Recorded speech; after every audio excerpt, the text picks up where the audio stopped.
Hello there. Hello there. Thank you for tuning in.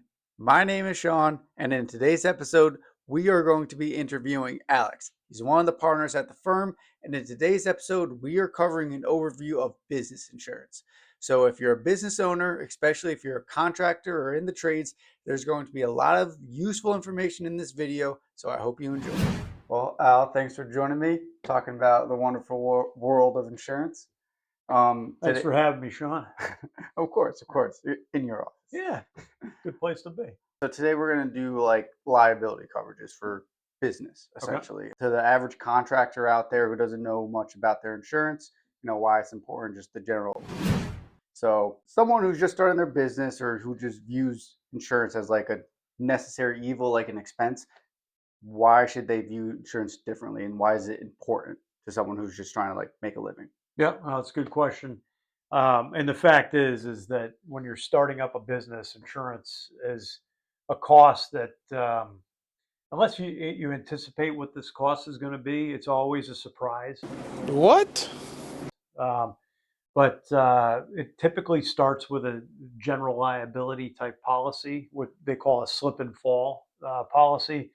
And everybody wants to know, well, what is it going to cost? And the magic answer in insurance is it depends. And that's also a frustrating, it's a frustrating answer too. But it really depends on your operation. Number one, so if you're a carpenter or if you're an electrician, right? There are different rates depending upon what you do and how much business you're bringing in. Um, if you have little experience in the business, that doesn't really. It's like having no credit. Um, Having bad credit can be advantageous versus no credit. Yeah. So it's similar in the insurance world. But the fact of the matter is, we've had a slip and fall claim twice this week. Um, and without having that policy, and typically it covers $1 million per incident. $1 million. Per incident, even if you're a small contractor, going without a policy like that is to me, it's really hard to be in business without a policy like that. Okay. So going straight into the coverages like a BOP, which is like what we do for a lot of general contractors. Like you already alluded to it, slip and fall. What does general liability encompass? Yeah, general liability is it encompasses, again, it's called third party insurance. So it does not cover, here's what it doesn't cover. It doesn't cover your workers. So what covers your workers? Workers' comp. Workers' comp, right? So if your employee gets hurt on the job, that's why you have workers' comp, which is a different insurance. If you have, let's say you invite somebody, just I don't know, a salesperson into your office, and they have a slip and fall, they trip over your computer bag, and cut their head open, and there's a significant injury. That would be one instance where general liability would come into play. Okay. And also, as far as like, say they're working on someone's house, they're building a deck. Yeah. And, maybe something falls into the homeowner's house. Right. Right. So that would be another instance of general liability. Yeah. Sure. Yeah. Okay. Yeah. And as far as the workers' comp, one question that, gets brought up a lot, at least with the people I'm talking to, what if they're a solo guy and they're working themselves, they don't have any employees? So we could do a hour-long podcast on this subject. And we probably will. Yeah, but I'll break it down for you real quick. So if you're a solopreneur or whatever you want to call it, if you Google, do I need workers' comp in Connecticut? The answer is going to be very misleading. Technically, no.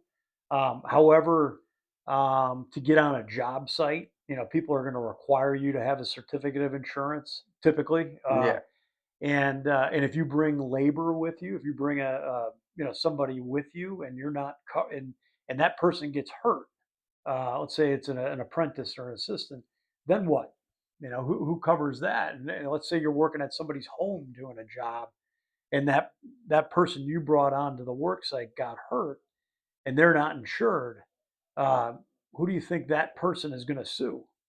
So not only you, but also the homeowner, and your reputation is at stake and all that. So workers' comp is one of those things that there's no way around it. You just have to kind of consider that as a business expense, and not every agency is going to give you the same advice. But for me, I would say if you're in business, especially in the trades and so forth, you have to have workers' comp. Yeah, and you brought up one thing that I sometimes have a hard time explaining to contractors where if they use a lot of subs, they're like, "Oh no, I don't have any employees, I just use subs." Well, it's like, is every single one of those subs insured? And are they providing you with certificates of insurance? Because if Right. they're not, that rolls up to you and you're going to get dinged for it at the audit anyway. Yep, that's called the surprise audit, and we hear about it all the time. A lot of times, we insure several hundred companies, as you know, and a lot of the companies that come aboard with us are in the trades, and they were with another agency for a long time, and they kept getting hit year after year after year with these surprise audits to the point where they're frustrated, they're losing money, and we put them in good shape and we correct the situation. And the sub conversation, I'm sure you'll hit on that, but that's a whole different conversation than workers' comp. Yeah. And that actually brings me, we're kind of jumping around a little bit, but what are the best practices for audits in general? Because I mean, half of the clients that I got wasn't because strictly price. It's just because their people messed up on the audit and now they're just frustrated every year and they don't want anything to do with insurance. Best practices with audit is know who you're paying and know why you're paying them. So if you're I don't know, if you're a carpenter, um, how how is your work listed on the workers' comp policy? Um, and so, in other words, I insure a lot of pool contractors. One came to me a few months back who was listed. He builds and designs and services swimming pools. He was listed in his workers' comp policy as running a coffee shop. So, That's number one, if there interesting. were a claim, all bets are off in terms of whether or not that's going to be paid. Probably not. Yeah. Two, he's completely out of whack with his audits just because he's, reporting it incorrectly. Is that his fault? Probably not. It's probably his agent's fault, And so we fixed that situation, ended up saving him money and all that. But in order to proactively deal with your audit, know who you're paying and why you're paying them, Yeah. and then list it accordingly. Yeah. And as far as the workers' comp rate is one of the biggest thing because the contractor is going to have a different rate than an electrician that's going to have a different rate than, a general contractor. So are there ways that you could get better rates or fall into like the good category? Well, that's a bit of a loaded question, Yeah. but a roofer is a roofer is a roofer. So if you're engaging in But but any but they roof, could do bathrooms and yeah, kitchens too. sure, So yeah. But if they're roofing and it's at a all, small even percentage of the time, 5% of the business. yeah, they're going to take the most dangerous risk, um, and look at that first, So and if you now the the reason I say it's a loaded question is it depends. But really, if you're engaging in work, like on your website, let's say you're a manufacturer and you show a picture of the space shuttle on your website, the insurance carrier is going to look at your website and say, well, he's working on products that launch into space. Yeah. Right now, maybe that's not what you did. Maybe you developed a part 10 years ago for that space shuttle and you don't even engage in that anymore. So the insurance carriers are looking for ways to uh, take on if they want the risk, they're going to make sure they charge you for the most expensive possible risk in your operation. Makes sense. But jumping back to the general liability, as far as coverages, what coverages are included? And a lot of coverages, I feel like some contractors don't think they need like cyber or Oh, okay. E&O. So let's go to a business owner plan. Yes. And the other the other policy that can be put in place is a commercial package, but Yeah. the BOP, the business owner plan, has a whole host of coverages, and there could be 30 to 50 coverages on the BOP. Some of them are automatically built into the policy, so Yeah. you can't remove them. You can increase some policies. You could add endorsements like a lot of companies that have, let's say they have 5 to 10 employees, small company, but they've got employees. EPLI or employment practices liability that covers wrongful termination, sexual harassment, discrimination, creating a toxic work environment. The thing is, Bob, it's not that I'm lazy. It's that I just don't care. Those aren't automatically built into a BOP. So you've got to endorse the policy with an EPL, and that might drive the cost up by $500, something like that. But that's an example of endorsing the BOP. So the BOP is very comprehensive. It covers, it may have some cyber built into it or data, but nowadays it's not enough. Yeah, it's like ten It's thousand yeah, it's a dollars minimal amount. sometimes. If you get hacked, or and held for ransom, the typical ransom hack is north of $150,000. Yeah. So you got to build up these policies, but the BOP is a great way to start for a small business Okay. And what are the common exclusions? owner. Yeah, well, what's excluded in a BOP? We had an incident last week where a fence wasn't included because a driver hit the fence of a building and it wasn't attached to the building. If it was, that would have been different, Okay. but it was not Just like a attached. chain link fence. Hit the chain link fence, drove away, and so it was a hit and run. They don't know who the driver is, um, and so it wasn't covered because a vehicle hit it. Now, if a lightning bolt hit it, it would have been covered, right? So, Yeah. so when you ask what's not covered, it depends. It really, it's one of those things where every BOP is different, every operation is different, and we really need to. And that's what we do with our clients. We go through, certainly what's covered, but also what's not covered. Okay. And as far as limits go, I know earlier you said, we do a lot of 1 million, 2 million limits.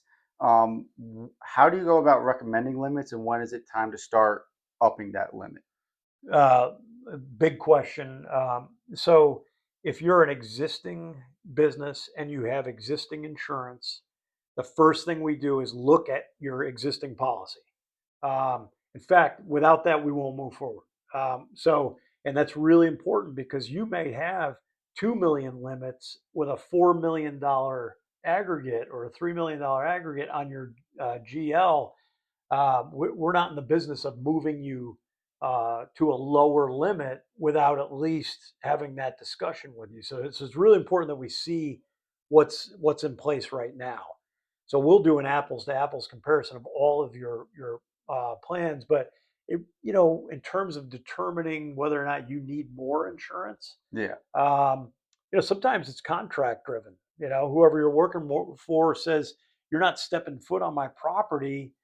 Let's say you do commercial work with less than a $5 million umbrella, right? Yeah. I've had one So of so those. yeah, so it's a lot of times when people increase their insurance, they either know that their own risk is serious, and they understand the value of insurance, and we engage in that discussion, or it's contract based. Okay. And that brings me to my next point is umbrellas. So there's, different types of umbrellas, what they fall onto and like whether it covers everything or just covers a portion of the liability. So can you get into that and, as far as umbrella limits as well, like Yeah. how you recommend that? So umbrellas, excess lines, or excess or coverage. So umbrellas typically fall down over multiple lines of insurance. Yeah. An excess lines policy typically falls down over only one line. So we have companies that have an umbrella and an excess policy. That's a long Yeah, yeah. So, but the conversation as umbrella well. would fall down under the general liability, the auto, the workers' comp, whereas the excess would just fall over the general liability if you wanted it. I'm not going to say yes definitively, but in general, yes. Okay. Yep. Yep. Okay. So, but the umbrella, what I tell a lot of the tradesmen that we work with, they rely on employees driving vehicles, right? So again, a pool contractor who services pools, his staff is driving all day long into the night, going from one location to the next. And, they're as careful as they are because they're on the road so much and they're, traveling so much, accidents can happen. And when they do, and if it's a serious accident, where there's a fatality, for example. You want to make sure you have an umbrella, because these lawsuits are, when there's a serious injury involved, typically it does tap into your umbrella, and we see a lot of cases where, especially the startup businesses, they don't have an umbrella in place because they're just trying to afford the BOP or Yeah. the auto or the workers' comp, and but I can't recommend it enough, as part of your business plan as a small business owner, to make sure that if you can afford an umbrella, then you got to consider it. Yeah, no, that's what I was going to ask, whether you recommend it for everyone or because the Yeah, people no, who are driving are the answer is established yes on businesses. commercial, and the answer is yes on personal home and auto as well. Okay. And we're kind of wrapping up here, but as far as like surplus versus standard lines, so you kind of alluded to it when you're first starting your business, you don't have any credit. You're going to be put into the surplus lines pool. Can you explain why standard lines are so much better and, the difference between the two? Yeah, well, the big thing for cash flow on standard lines, is that they offer you, basically monthly payment options where you don't have to cut a check for the whole insurance premium up front. That's number one for a small business owner, is cash flow. But in terms of the carrier that you're working with, these are all A-rated carriers that, they pay their claims. They operate, at a highly professional level, and we have a relationship with these carriers, the standard carriers, where we pick up the phone as your agent, and they'll actually communicate with us. Surplus lines is just slower. Think of the old. I think the DMV has improved over the year, but just A little over the bit. years it has. But think of the DMV in the '90s.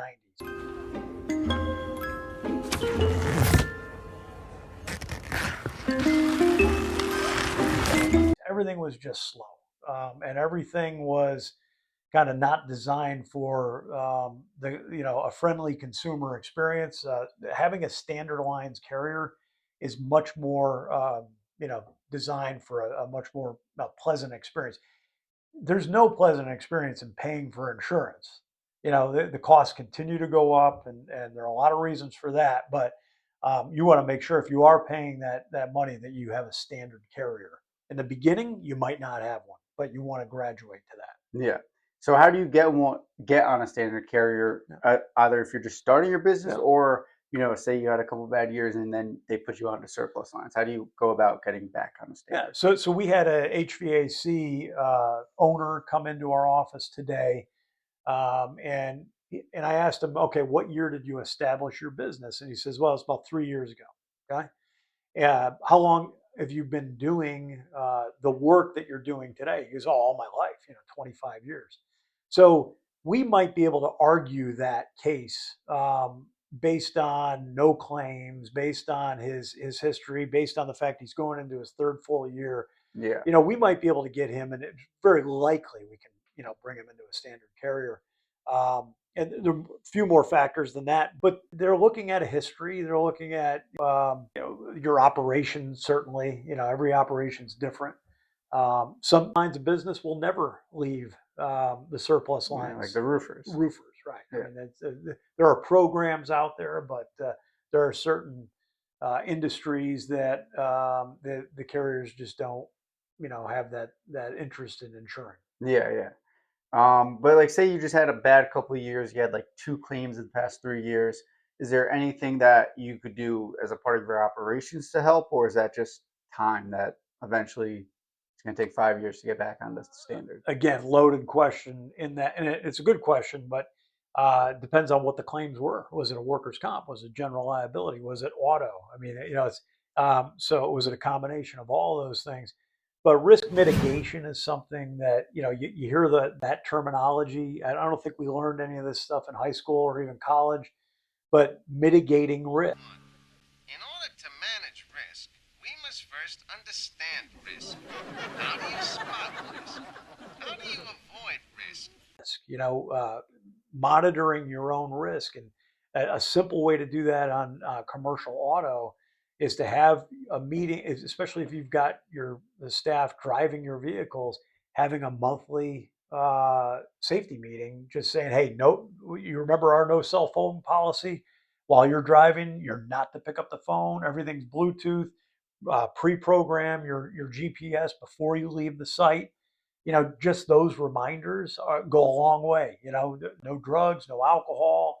You know, some people, do drug testing randomly. I mean, there's lots you can do to mitigate risk, and it's important because if you don't mitigate risk, your car insurance, your workers' comp is affected negatively by claims.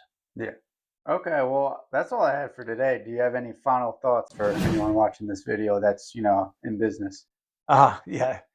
Make sure that whoever you work with is an independent agent. In other words, they're a brokerage that has access to lots of carriers, not just one or two.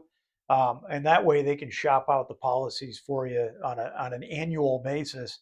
And, make sure that agency has experience in your line of business. If you're HVAC, if you're an electrician, if you run an IT services business, just make sure, ask them the question, how much experience do you have in insuring people like me?